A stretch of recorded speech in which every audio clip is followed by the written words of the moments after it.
日本伝統の擬餌針、エギでイカを釣る方法は、西日本を中心に古くから船釣りで行われてきました。しかし今、絶大な人気を誇るルアータックルで岸からキャスティングで狙う重宝。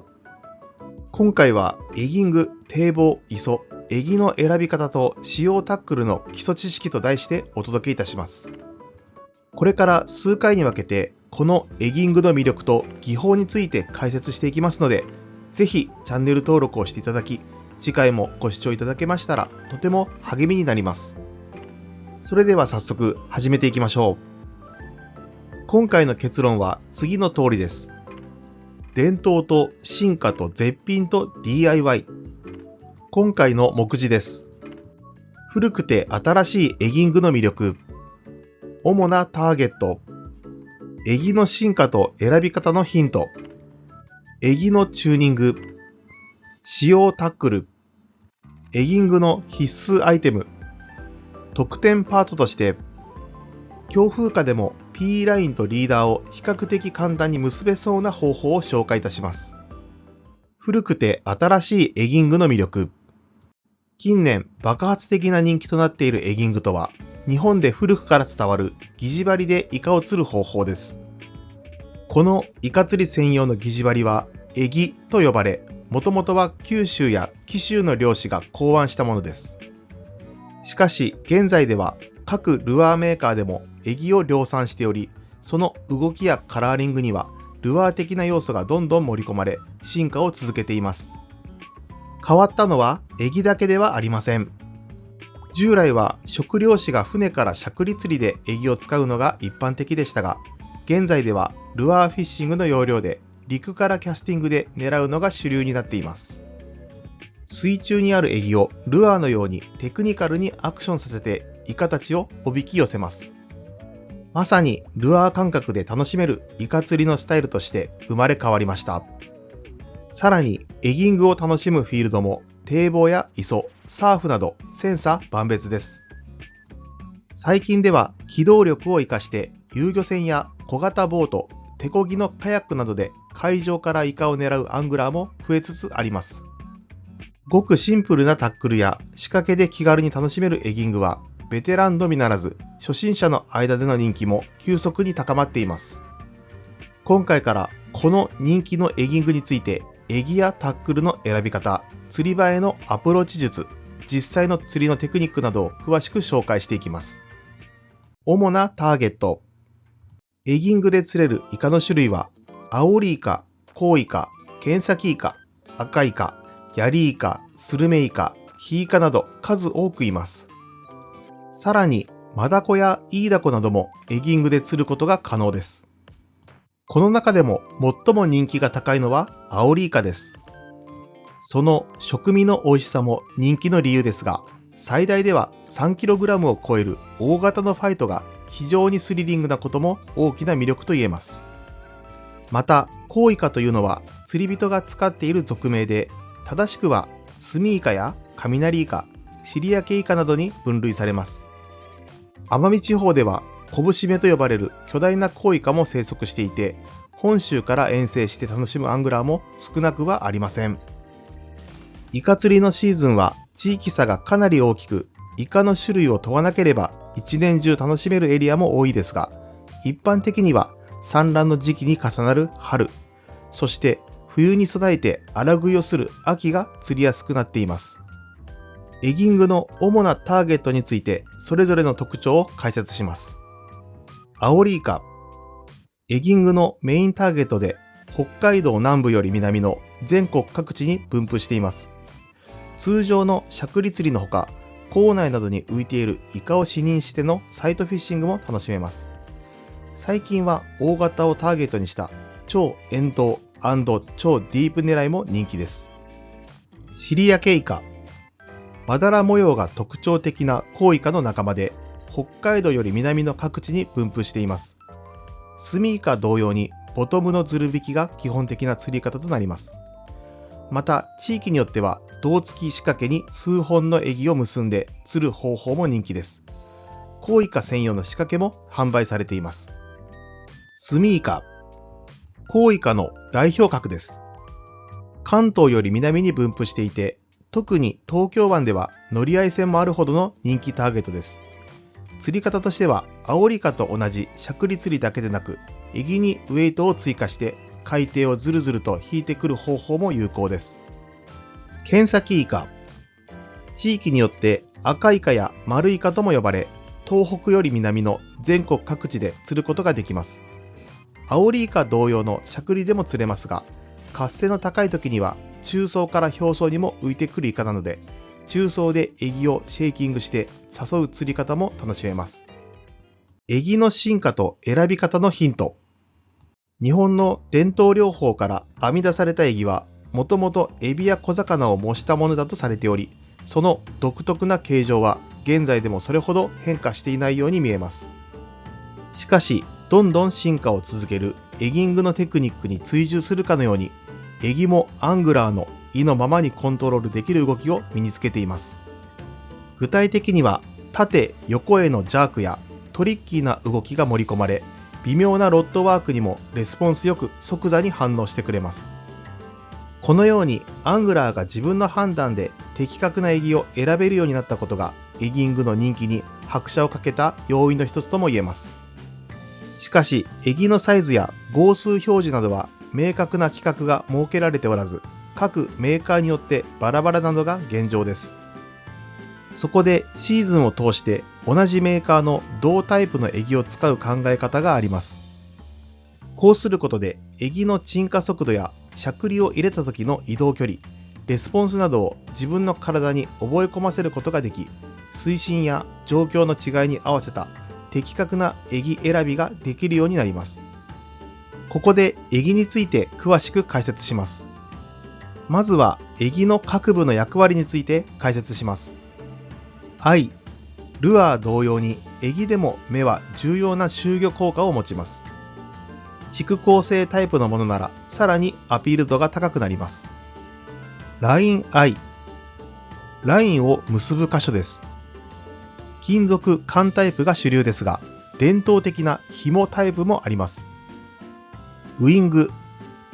エギの沈下姿勢のバランスを保つ重要なパーツです。鳥の羽でできているものや化学繊維のものがあります。シンカー。エギの動きや沈下速度を左右するパーツです。鉛製やタングステン製があります。ボディ。エビや小魚を模した形状になっています。材質は木製や樹脂製などがあります。イカがエギを抱いた時に違和感を与えないために、ボディ表面は色とりどりの布やメッシュなどで包まれているのが特徴です。カンナ。ルアーのフックに当たる部分です。適度に伸びるため、根がかりした時の回収率が高くなります。続いて、エギのカラーの選択の目安です。イカは色の違いがわからないと言われていますが、一方、エギの色の違いでヒット率は変わります。実績が高いピンクとオレンジなどのアピール系は常備しておきましょう。しかし、墨塩時や晴天時には青や緑のナチュラル系、イカの産卵期には茶色などの地味系も活躍します。エギに対するイカの反応は布巻きの下地となっているカラーによっても違いが出てきます。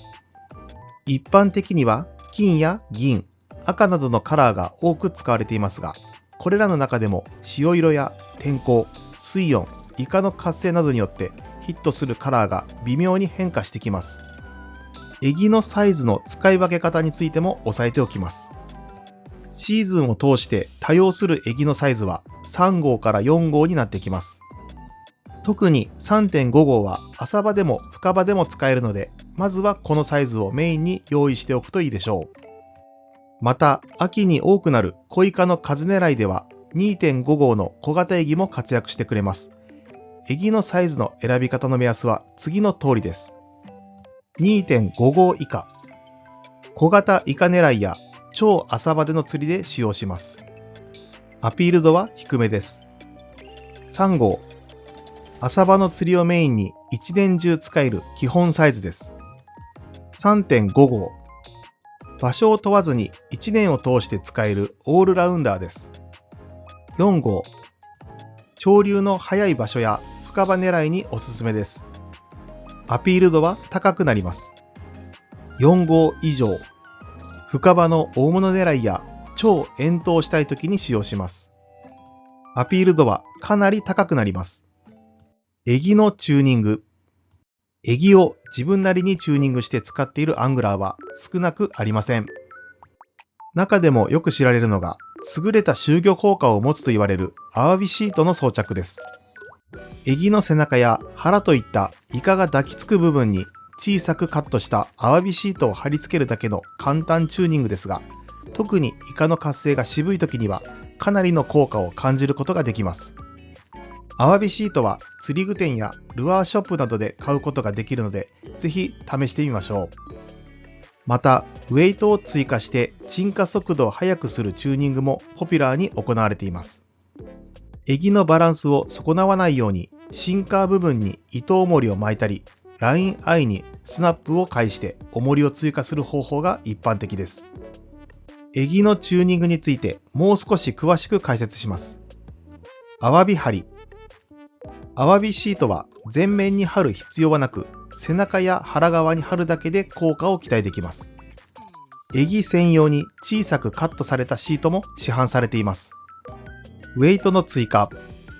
エギの沈下を速くしたいときには、ボディに糸重りを追加するといいです。バランスが崩れないようにシンカーの部分に巻くのがコツです。根がかり対策。海藻が多い場所では、カンナの下半分をペンチで曲げると根がかりを減らせます。カンナをカットしてしまうとバランスが崩れるので注意しましょう。使用タックル。こうしたエギングのスタイルを快適に楽しませてくれるのが専用ロッドの存在です。エギをリズミカルにしゃくるためにコシの強いブランクを採用し、激しいしゃくりを入れた時や強風でラインが吹けてしまう時でもラインがガイドに絡みにくい設定になっているのが最大の特徴です。現在では使用するエギのサイズや釣り場の状況などに応じて様々な長さやパワーの異なるエギングロッドを使い分けるアングラーも増えています。ラインに関してはエギの動きを自在にコントロールするために伸びの少ない PE ラインを使うのが現在の主流です。ラインの太さは細いほど潮流や風の影響を受けにくく、エギの動きもナチュラルになりやすいため 0.6 号の極細を使用します。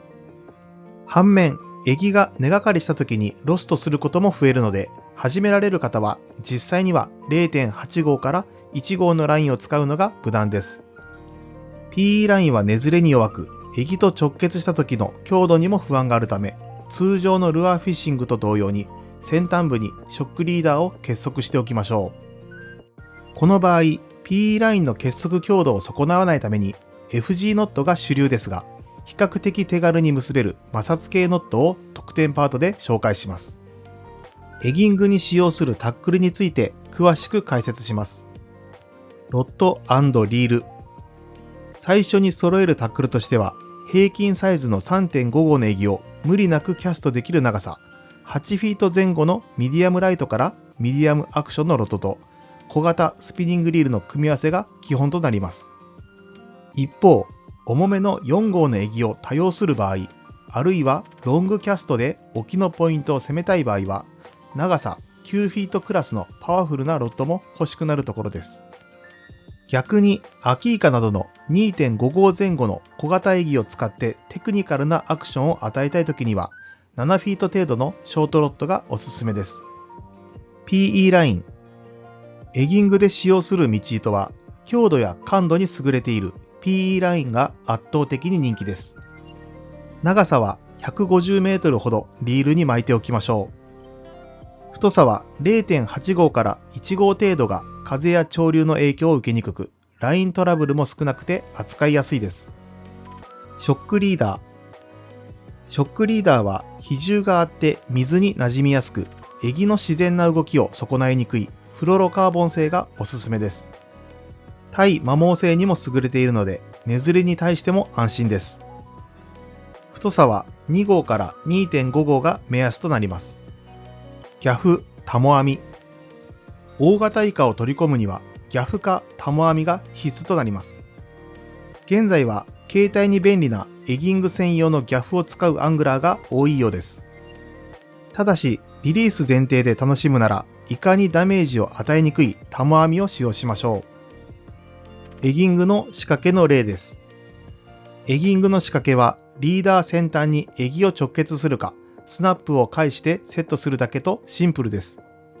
エギを海底でずる引きしてコウイカを専門に狙う場合は、スナップ部分に1号から2号程度の軽いナス型重りをセットする方法もあります。エギングの必須アイテム。エギングは軽快な装備で楽しめることも魅力の一つです。しかし、快適に釣りをするためには、必要最小限のアイテムは用意しておきたいところです。必須と言えるのは、安全のためのライフジャケットと水中を観察するための偏光グラスです。エギを収納するためのケース、釣れたイカの取り込み時に使うギャフ、またはタモ網などがあります。足場が滑る場所では、スパイクソール、またはフェルトスパイクの磯靴を着用したいですね。それでは、特典パートです。強風下でも PE ラインとリーダーが結べそうな方法を紹介します。結ぶ手順は次の通りです。リーダー先端から 10cm の位置に8の字結びを作り、ループ部分に PE ライン先端を通して 30cm ほど出しておきます。PE ラインをリーダーに密に8回巻き、9回目にハーフヒッチで仮止めします。巻きつけた PE ラインを軽く締めて密に詰めます。巻きつけた部分の上から今度はリールの方向に向かって8回巻きつけます。リーダーの本線側から PE ライン先端を8の字のループに通します。巻きつけた部分が8の字結びの中にずれないように締め込みます。さらにリーダー先端と PE ラインを一緒に持ち、リーダー本線と逆方向に強く締めます。メインラインの先端を使ってリーダー先端と PE ラインの本線を束ね、ハーフヒッチで10回ほど編み付けます。リーダーの余りをカットし、さらに PE ラインを保護するために PE ライン本線にもハーフヒッチを5回から10回行って完成です。今回の授業は以上となります。最後までご視聴ありがとうございました。